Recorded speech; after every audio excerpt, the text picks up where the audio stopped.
How many people desire to have a transformed life?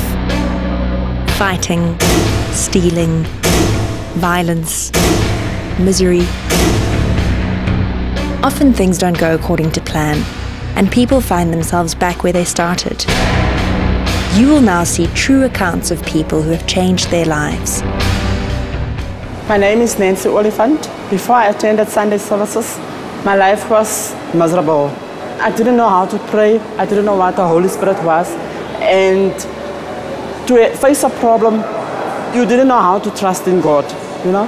But since I come Sundays, I've learned how to trust in God. I seek the Holy Spirit. I receive the Spirit of God.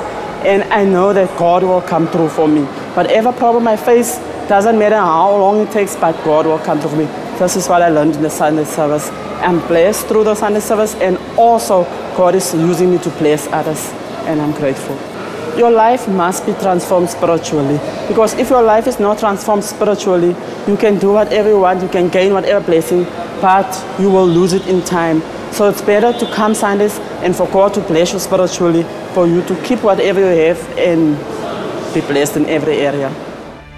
Just as these people and thousands who attend Sunday's meeting of power have had their lives transformed, so can you.